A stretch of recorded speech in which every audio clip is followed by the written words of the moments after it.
Hello and welcome back to Reeling in the Piers, where we chat about and discuss all sorts of movies. My name is Gary O'Brien, and joining me today to discuss the 1957 Oscar-winning war film, The Bridge on the River Kwai, it's the one and only Cian O'Driscoll. So stick around, we hope you enjoy.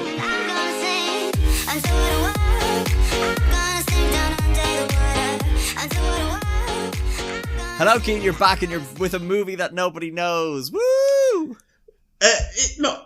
It was a good movie, and lots of people know it. Yes. I was thinking that you could introduce it by the fact that we're going to try and hopefully do a series of classics. Yeah. That's the goal. That's the goal. So anyone who listened to Cian's last podcast, we discovered that he's actually 97 years old. So his sweet spot of movies is like anything where they had just invented color film. Like that's kind of where we get Cian on it. Like those are movies he knows well. In and around. Well, no. If anyone used to watch a serious amount of like TCM movies and movies for men, except before 11 o'clock, because that's when all shouldn't have gone into that direction actually. Straight away. Yeah. Lots of the older school movies, like westerns and old crime movies and war movies, from the 70s, 80s, 60s. Yeah, loved them. Yeah. So we just thought we'd lean into it. Just fucking... I have to stop cursing. Do not stop cursing. Keep cursing. Bring the energy. We thought we'd lean into it and then just brand all of Cian's episodes as classics with Cian, and then that way he doesn't feel guilty for picking a movie that was once has like whoever the Queen's dad was in it, and I don't feel so bad in that. I'm like, oh, no one's gonna listen to this. I'm like, it's classics with Cian. Who doesn't listen to classics with Cian? It's got a whole segment name. Of course people are gonna listen to it. Yeah, but I can't remember the name of the director of this, but this movie got a lot of awards, and I think the director was well renowned. It was, 100%. Like, this is the director. So David Lean is the director, and he directed Lawrence of Arabia. So and it's another podcast I wanted, but who got there before me? If not only everyone's favorite, this grudge with David needs to stop. I know. I can't be having this on air. I know. I'm sorry. I love him really. Yeah, but like, so this movie, yes, as much as I joke in a kid, I think it is an old movie, and I think it has been vaguely forgotten through time. However, like you had mentioned, there are many accolades to it that I think it has won 8 Oscars, if I recall, including Best Movie, Best Director, Best Actor, Best Cinematography, Best Editing, Best Score. The list goes on. Best Score, yes, really? I think it won Best Score. Let me double check that before I lie to whistling. It's good whistling though, Cian. I have so much to talk about the whistling. I found out a fantastic fact about the whistle, and like, if anyone needed an excuse to stick around, just wait until I tell you what I found out about this whistle. It's great.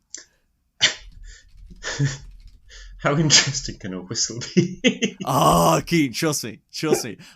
Ladies and gentlemen, this whole episode is going to build up to the whistle bit, and it's going to be maybe worth it. It won Oscars. One sec. It won 7 Oscars. I do apologize. 7. And like I'd kind of mentioned, for Best Picture, Best Director, Best Actor, Best Screenplay, Score. Yeah, Best Score. I knew it was right. Best Cinematography, Best Editing. Yeah, I got it right. How dare you? I've done prep for this. But yes, I guess I am on Letterboxd, Cian, and everyone knows that's one of the most important things about me that anyone needs to know. And you can follow me at Gary O'Brien on Letterboxd, and that's spelt in a way that I can't even comprehend why I did it. So you're just gonna have to check the episode description to find out. Okay. But yes, we shall start talking about this movie, The Bridge on the River Kwai, which, like I kind of mentioned, Kwai. We going with Kwai? We're going to go with Kwai. Both of us looked at each other and we realized we didn't know how to pronounce this, so this could all be wrong. But again, just think to yourself, wait until I talk about that whistle bit. You're going to forget about it all. You're going to forget about it all when the whistle bit comes. But yes, Cian, if you'd like to give any context to what this movie is about, please do. Okay, so... Synopsis, short. Just keep synopsis. Snappy. The last time I watched this movie, just to make excuses for how bad this might go, I watched it quite a while ago, and I told Gary yesterday I would watch a recap, which I did not. So I watched The Mandalorian instead. So I'm a little bit behind on my prep work. But as far as I can tell, it's about, I think it's the British forces during World War 2. Yep. Being captured in Japan. In Kwai. In Kwai. River Kwai. Yeah, so it's about a British troop being captured there and being sent to a prison camp where they have to try and, well, they're basically doing work. They're put to work for to build a bridge over a certain river called the Kwai or the Kwai or the Kwai. We're not sure which exactly. For an important trade route or delivery route or whatever it is, and it's all about It's about 2 people in particular, I think, or three people in particular. The British officer in charge of the group, who is very honor bound and, very British. Let's just say it that way. Yeah. And then an American prisoner who's already there in the camp when this British troop arrive, and his. Basically his storyline and how he interacts with the British troop and what his motives are.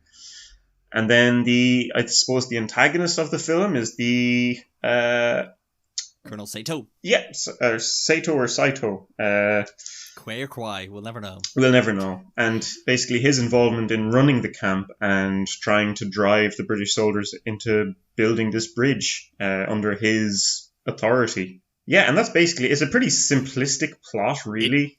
It is, and it's so funny that you were like, "Oh, I'll try to remember what it's about." That's what it's about, and it's as you had mentioned to me, it is a slow burn of a movie. My God, I wasn't expecting this slow burn of a movie. It's about 2 hours and 40 minutes long, and I think after the first hour, I text you being like, "They haven't even there's not even signs of a bridge yet, Cian." Oh, but this is what I love about old movies, because there's so much detail, and this is why I am your antithesis when it comes to movie length. My antithesis? I thought you were like, wait, are you my mom's brother or my dad's brother? I didn't know you were my auntie. No, like an hour and a half of a movie is fine if you want a rom-com or but if you want an outstanding film, what draws you into an outstanding film? It's get into it.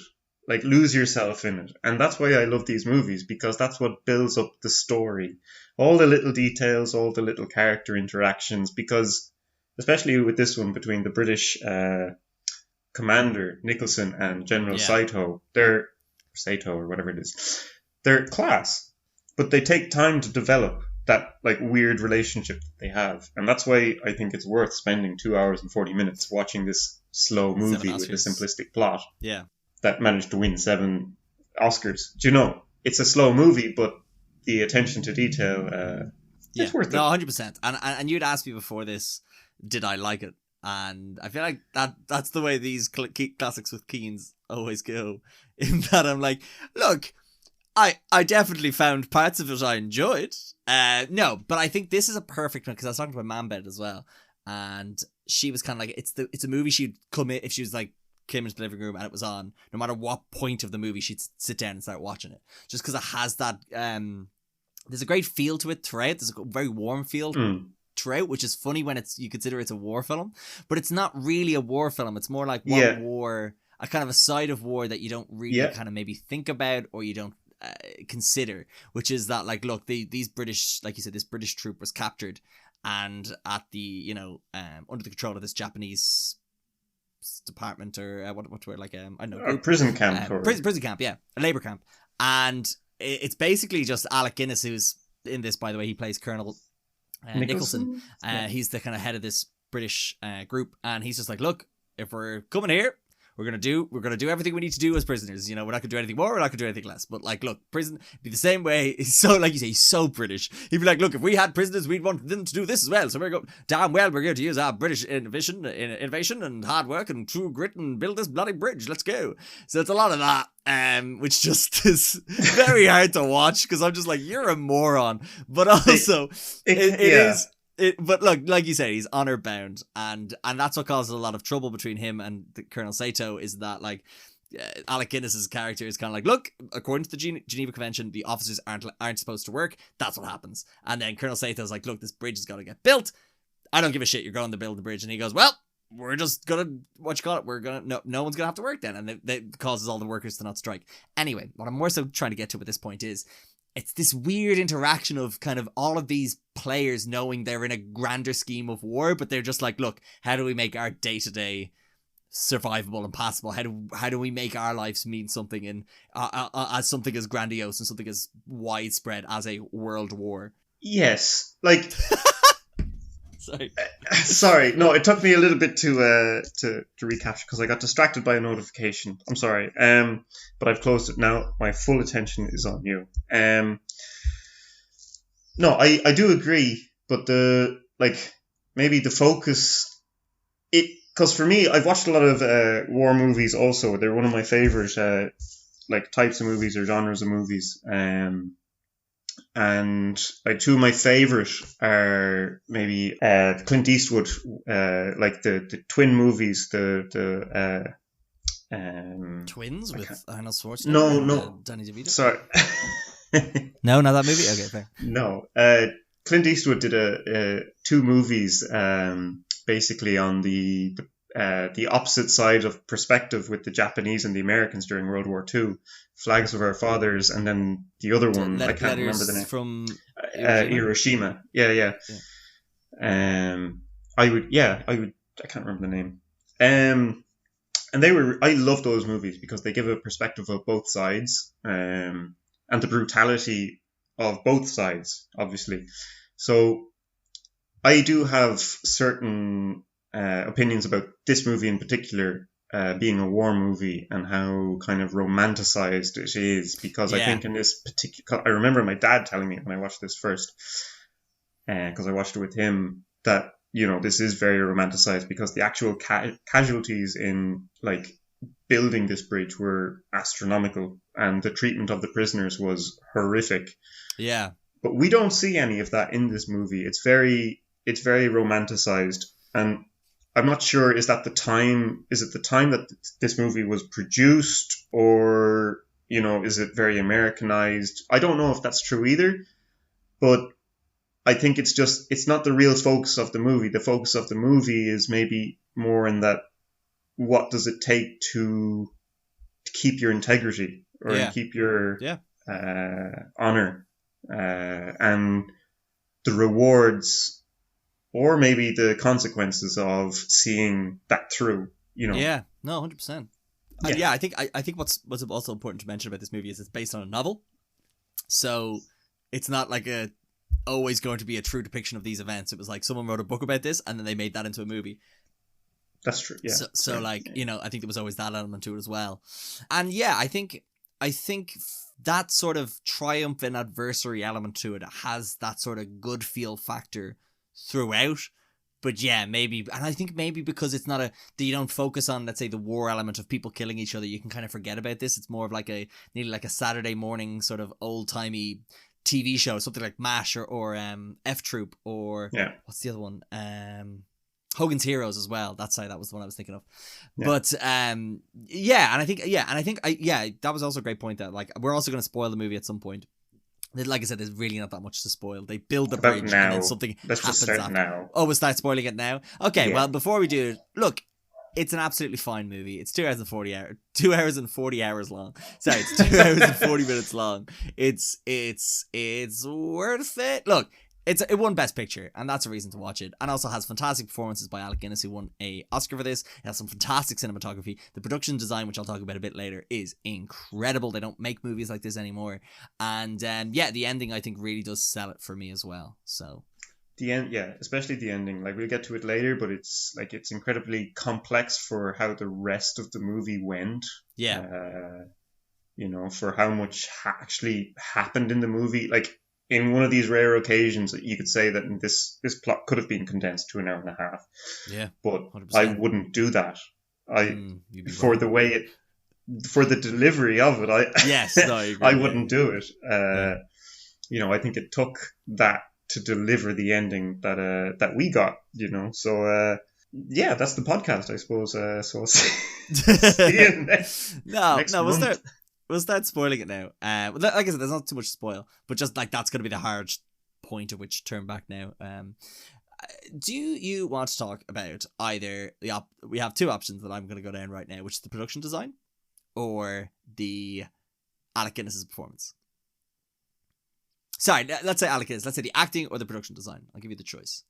Production design. You see, you're talking to a complete dunce when it comes to production design. Anything. What do you mean? No, I just think, like, in terms of the set, the extras, the fact that they built the fucking bridge. It was $250,000 in 1957. Like, the bridge was built before they had even cast anyone in it.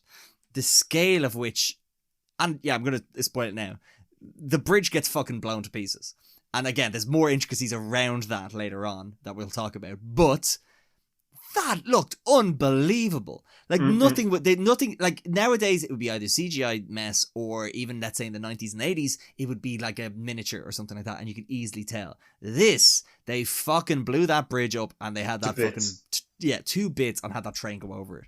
And it looked incredible. And layer that on to the sort of character moment that's attached to it that we will get back to later on. Also, that whistle bit, don't worry, I forgot about the whistle bit.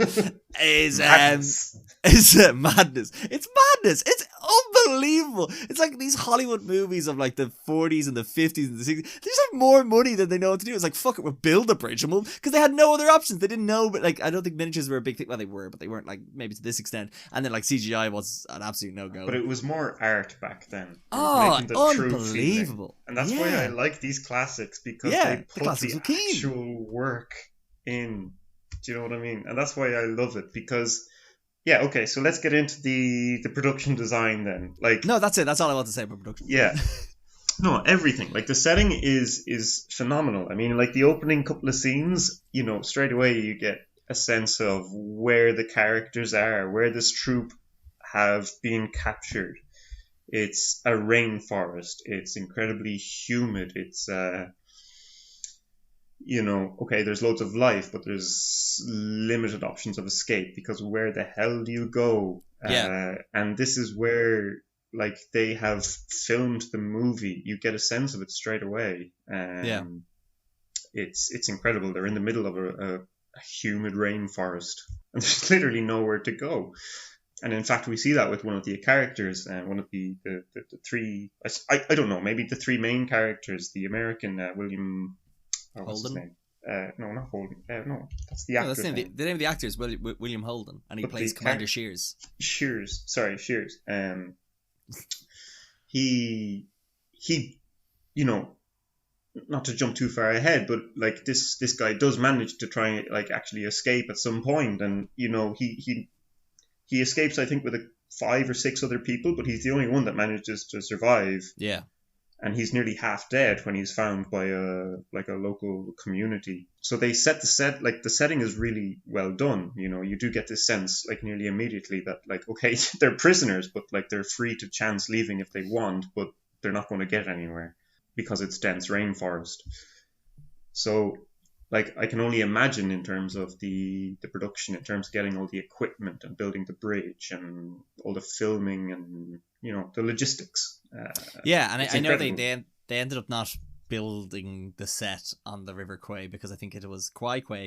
They had I think the river had was barely nothing when they got there, so they ended up just shooting in this sort of remote area that they had to build cabins for all the crew because there was nothing around. So in the middle of nowhere. And and I think that also lends itself to the cinematography as well, which is just it looks beautiful, this movie. And there's even a sequence when we kind of see William Holden's Commander Shears in this sort of resort area, and even that just looks unbelievable. It's such a good looking movie. But I think, like I said, a lot of that comes from the location setting that they'd obviously worked quite hard on. And from what I've heard from this director, not heard from him, but seen about him online. Personally, David Lean had what age would he be? Let's work this in. I love doing this sort of stuff on the pod because we all learn together. So he died in 1991, but he would have been he would have been 125 today, Cian. Not today, but brisk. You know what I mean? Brisk 125. You know what I mean? From Croydon. Oh, sorry, 115. Sorry, oops. My maths isn't very good. Sprightly then. 100% sprightly, like you said, very sprightly. Apparently, he was very at home to a lot of these humid conditions, and a lot of others were not. So he was very unforgiving about being anyway sympathetic towards it. But also, him and Alec Guinness apparently fought a lot on this set.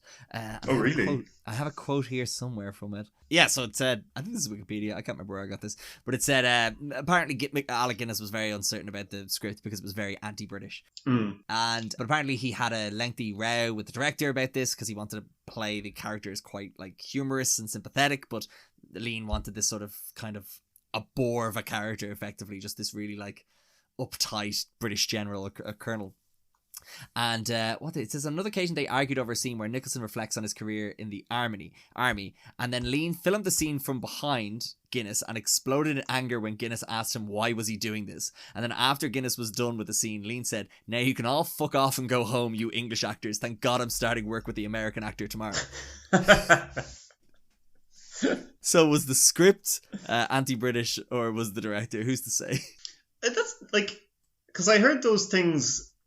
Like, when I watched the movie again, because I've only watched it twice, once when I was a bit younger, and then once, like, about 6 weeks ago.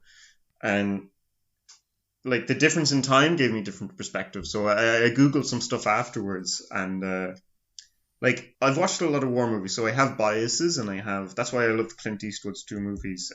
But, like, I have biases for, obviously perspective. A lot of war movies, popular war movies, are from the American perspective or the British perspective. And I suppose that if you go into this with a clear, blank mind about war movies, and the obvious endings of the World War II or whatever, but if you go in with an open mind, the story is very contained. Okay, so you have a commando or an English troop that is being captured. Okay, and it's not so much about the English military as more of the English mindset that is being portrayed, and the English mindset is that they're very proud people. Okay. Yeah, but so are the Japanese in a sense, because there's one of these very interesting encounter conversations between General Saito and Nicholson, because General Saito basically start the movie. He wants the officers in the English troop to also help construct the bridge, but as being a part of the Geneva Convention that was drawn up at the time. It's stated that commanding officers do not get the same treatment as the soldiers when captured. They get better treatment, so they don't have to maybe carry out the work, or they get better facilities or whatever it is.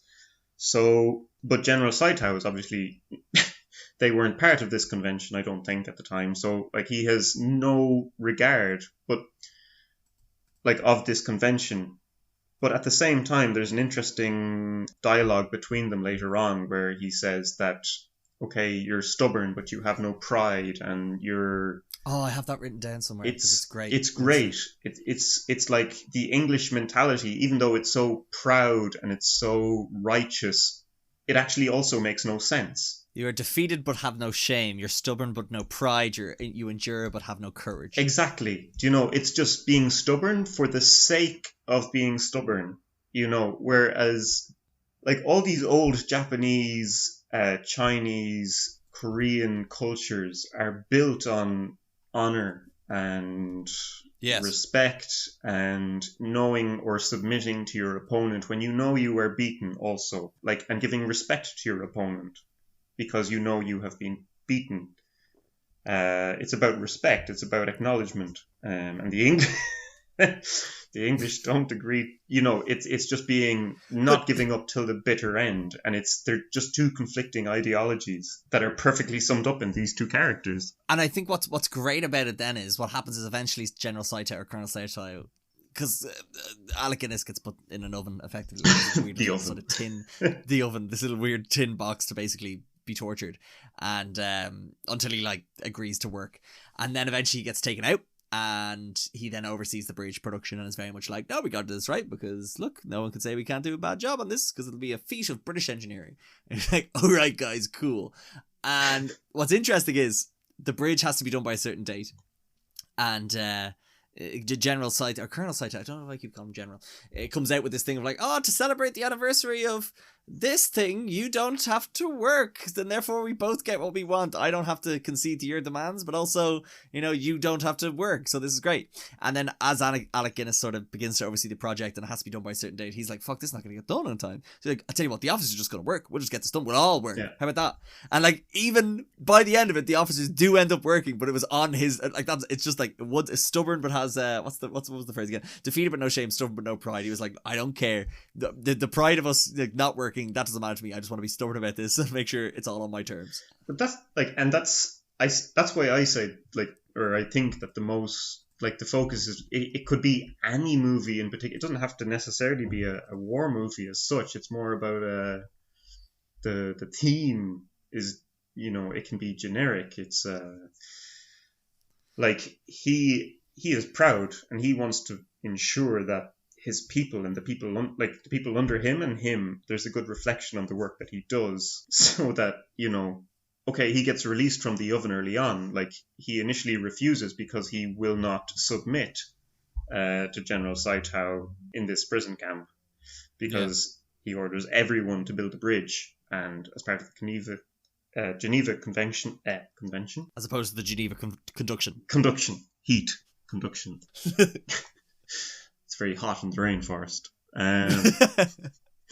Nicholson refuses and gets punished and tortured along with all the officers because they refuse to work with the foot soldiers. But when they're released later on through pure stubbornness, railing up the slaves and getting the hard job done, they actually start to work of their own volition. And Nicholson takes charge of this. He's like, okay, look, if we have to get this job done, if this is our if this is our directive, then we're going to actually do it, and we're going to do it well, so that everyone knows when this job was done, they'll know it was done by British soldiers. So it's going to be done to the best of our abilities. And there'll be a little sign to say that we did it well. There'll be a little sign, by God. And I think that's all super important when it obviously comes to the very end of this movie that we'll loop back to in a sec. But I also think it's really interesting when you converse that with, or you contrast it with the American soldier that we meet very on in the movie, who's kind of already at this prison camp and they're kind of just taking it very easy. He's the guy that escapes. And then it comes to realization that he wasn't actually a commander. He was just telling people he was a commander so he'd get nicer treatment.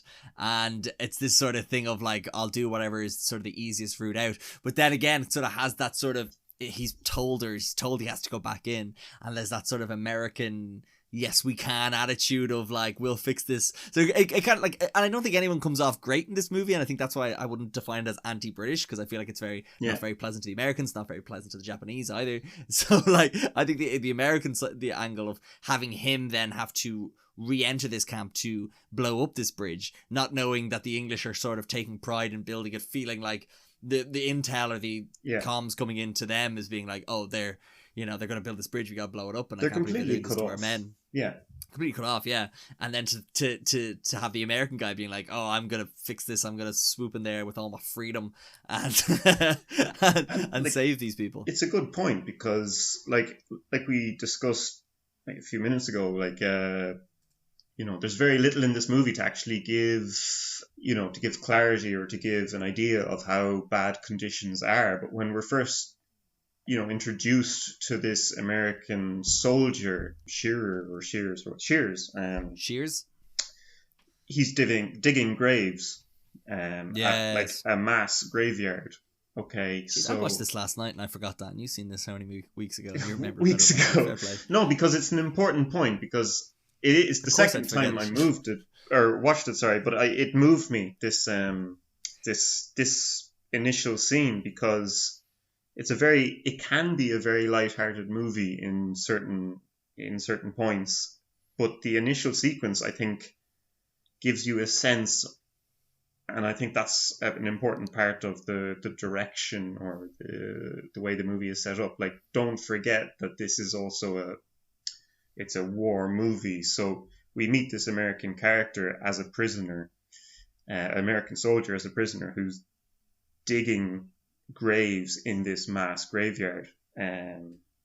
And he's there with his comrade, who's also, I don't know, comrade, but another prisoner who's watching this English troop come into the camp. And there's a few things in that scene where, like, I really enjoyed. One particular part stood out to me because I watched this movie after doing a bit of a hike. And I just remember, when they're stamping, I think they're in the parade ground or the central area of the camp, and they're stamping as part of their marching tune. And you see that half of the soldiers, or most of the soldiers, their shoes are just completely worn away. They're stamping in their feet. They've been walking through this rainforest in their feet, and there's no shoes, there's no socks, there's blisters or whatever. And the hardships that they endure. And then also you're seeing this American soldier watching on after digging a grave in a mass graveyard. So it does set the tone. And it also sets the tone for, you know, this American character, or American soldier, sorry, you know, maybe he doesn't desire to go back, you know, once he actually manages to escape, he doesn't want to go back, you know, because there's actually very little, you know, there's not many bad scenes in this movie in terms of warfare or the, you know, horrific nature of warfare that we see often. At the end. Yeah, except at the end, exactly. Which we'll get to. Which also we'll get the whistle to. bit. Put it on the list. Well, the whistle bit was also at the beginning. I could talk about the whistle bit if you want. No, we'll wait, because I feel like you have a bit to talk about the whistle bit. Of course I do. But it just ties into you talking about them all coming into the camp and marching. And that's when they whistle, Keane. But yes. But no, this American character is very interesting because he meets obviously this English group once they've gotten settled, and he meets with the commanding officers because, true to nature, the commanding officers of the English troop, they have different quarters, and you know, in the initial hours of their capture, they meet and they convene and they discuss their options, essentially, and they meet with these two American soldiers who are already captive, Shearer, and I can't remember the name of the other guy. Is it... Gary will come up now with the facts. Names here. Clipton? Maybe Clipton? Maybe Major Clipton. Medical officer? Could be. Could it be Andre Morrill as Colonel Green, or Captain Reeves, or Major Hughes? I don't know, because I just remember the main three, Keane. That's exactly. Everyone else blurred together. Because this movie is too long. Sorry. But essentially, there's a few people who vote to try and escape, and a few people who say that it's not worth it because they have to also look out for the welfare of the soldiers. Yeah. And Shearer is one of the few that votes to try and escape, and essentially he's the only one to survive, and he does manage, and he gets picked up by a native community and manages to go from there to, I think, a military base, an English military base, where he lives the good life for a while.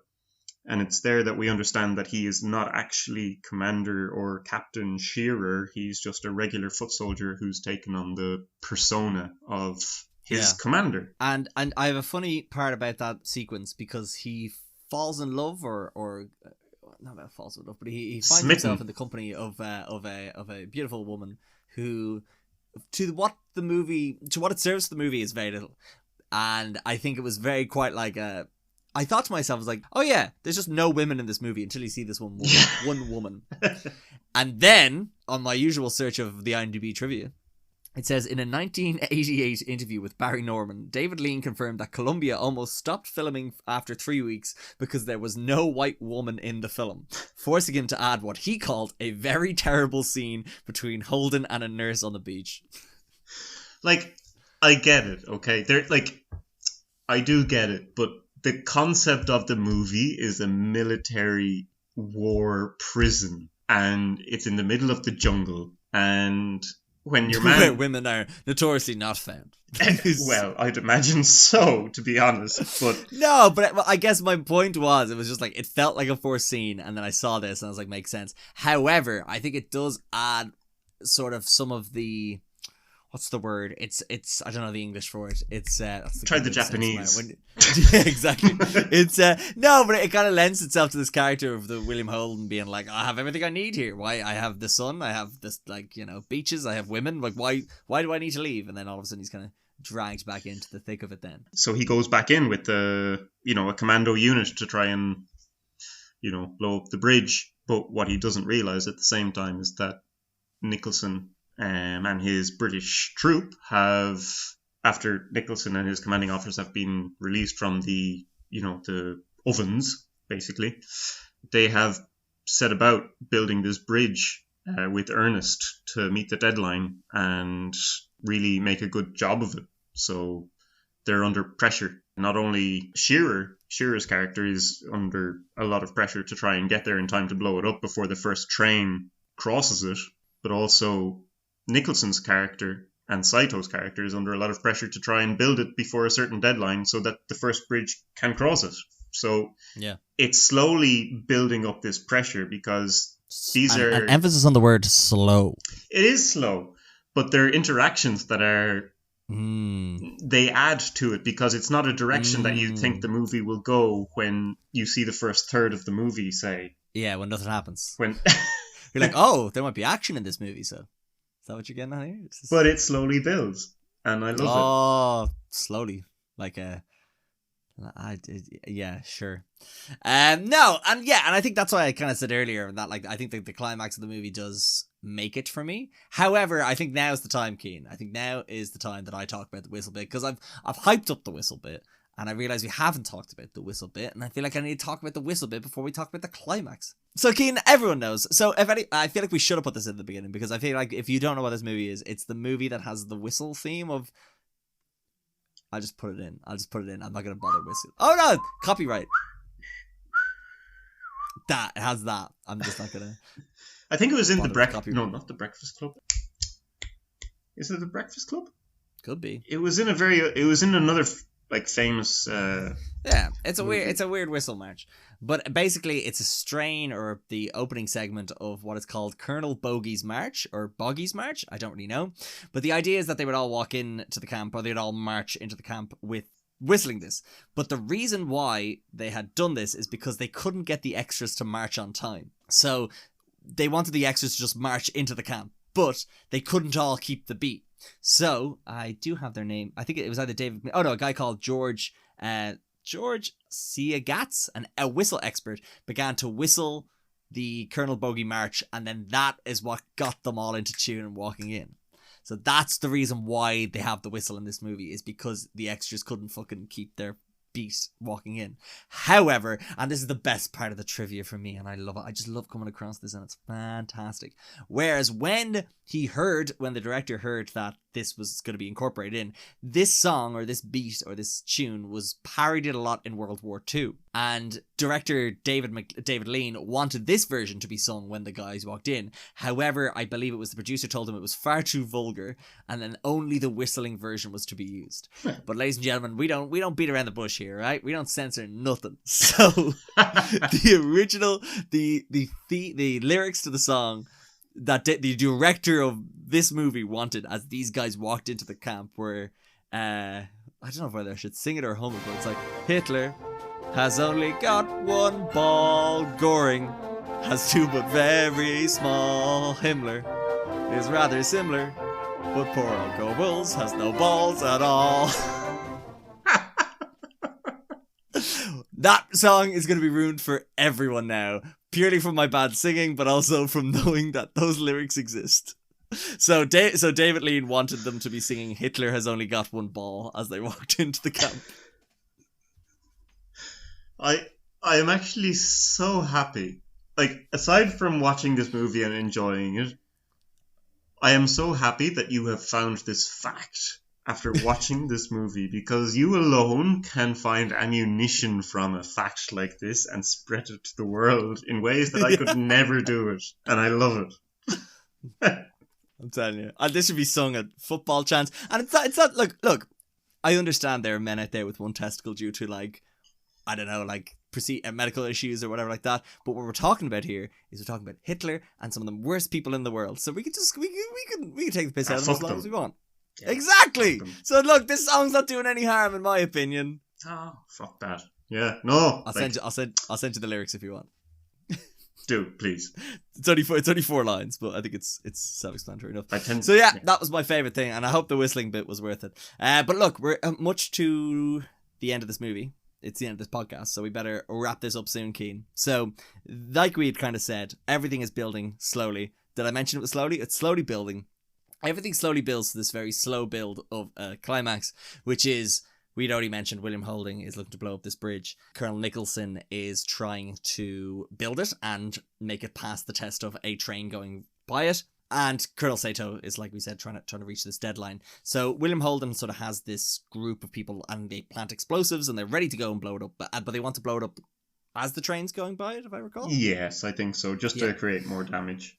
Yeah. But, so they have to wait till the next morning, but then they realise that when they had plant all the explosives, the tripwire, or not the tripwire, but the fuse, the detonation is wire now visible. Is underneath. It goes from the bridge underneath the river and then to a detonation point on a river bank. And as the next morning, they realise that the levels of the water have gone down, so some of the wire is actually exposed. So Nicholson actually spots this. He's not an idiot. He's a captain or a general or whatever the fuck he is. So he spots this and he goes down to investigation. Saito goes with him. And there's a commando unit set up on the far bank. Obviously, they set up with, the explosives, Shearer, and a commando unit. And one young lad has stayed with the detonation point to, detonate the bomb when the bridge goes over the train goes over the bridge. The bridge on the River Kwai. Kwai's that? No, sorry, when the train goes over the bridge over the River Kwai.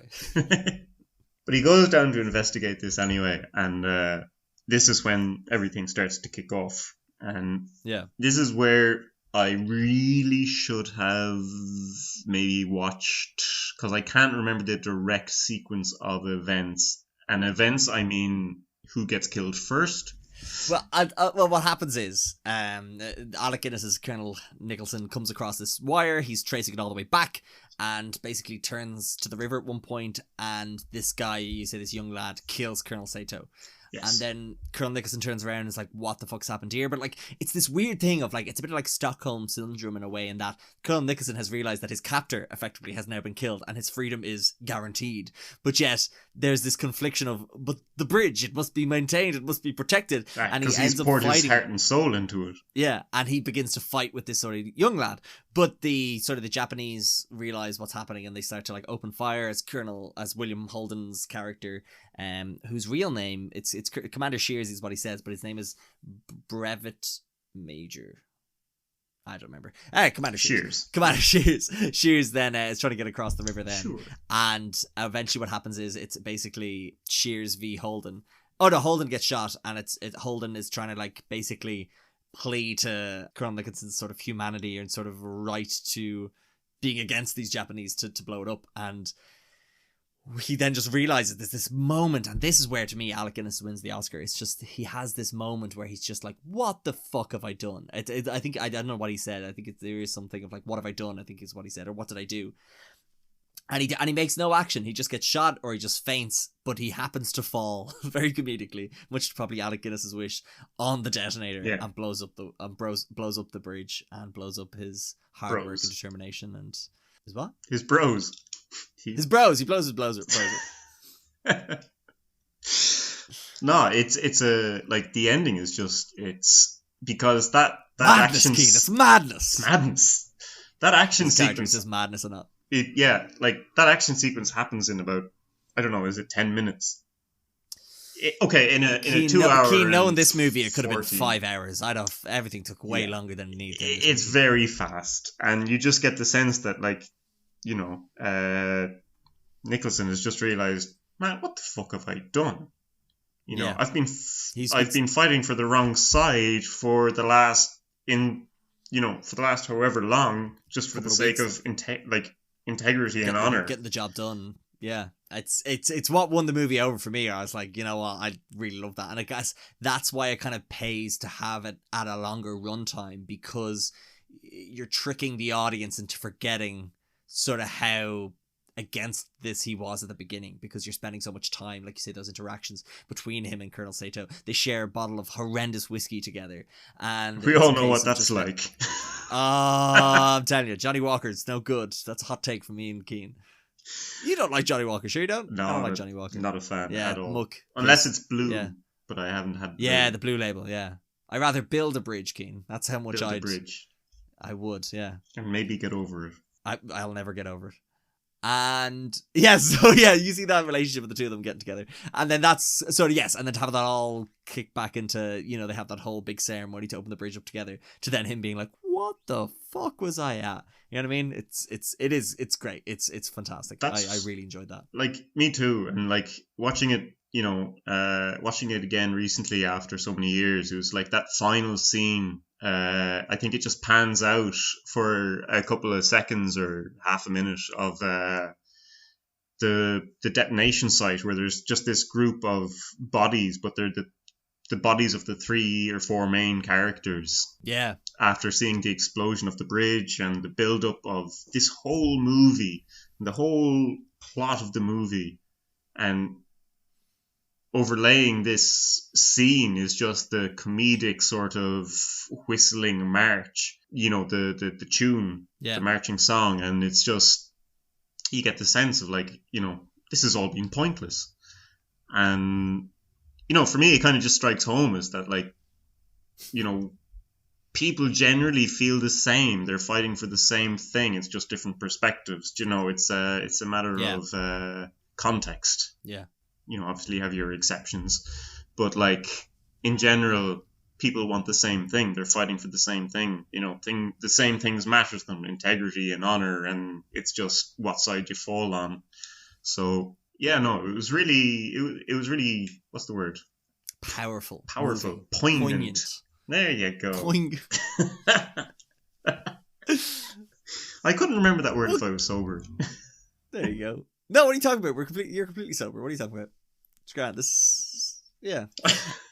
Look, Cian O'Driscoll, thank you very much for coming on and talking about the bridge on the River Kwai, or Kwai. No Kwai, problem. I think it's Kwai. It's Kwai. Thank you so much. Qui-Gon Jinn. Qui-Gon Jinn. We made that joke before we started recording, and we were like, we'll definitely incorporate that in. We never did, because Obi-Wan's in this movie, and I didn't make as many Star Wars jokes as I expected. But there you go. No, but Gary's under pressure to get to the movies later on, so we have to stop this podcast early. So, Cian, that's in 4 hours' time. I won't have you besmirch me on my own podcast. No, Cian, thank you so much for coming back on the podcast. Time number 6. My God, you're breaking it in now. Yes, Cian, thank you so much for coming back on. I want to thank everyone who's listened to this, or any of the other episodes, or any of the Cian's episodes. If you want to keep up to date with the podcast, I would stress you to follow us at Reeling in the Piers on Instagram. We also put the videos up on TikTok. You can also follow us on YouTube, or what you can do is you can also follow us on Spotify or Apple. You can give us 5 stars on either of those. That'd be fantastic. Like I had mentioned earlier, I am on Letterboxd, and that's important, apparently, so make sure to follow me there. And I want to make sure, I think that's it. Oh yes, if you'd like to send any fan mail, or if you have any other suggestions for what the next classic with Cian should be, please email us at readinginthepeers@gmail.com, or like I said, message us on Instagram. But finally, Cian, I just want to throw it back to you and say thank you so much for coming back on. I hope you enjoyed it. Thanking you, Gary. As always, it's a pleasure. I'm not on any socials, so if you want to get in contact with me, Carrier Pigeon or Smoke Signals are the best way to go. You strike me as someone who knows Morse code. Do you know Morse code? Morse, not Morris. Morse. No, Morris. You know Morris? I do know down Morris. The road? Yes. Him. He makes he has a weird code. Exactly, him. Yes. Do you know his code? I do. He does it through whistles. He goes... has only got one ball.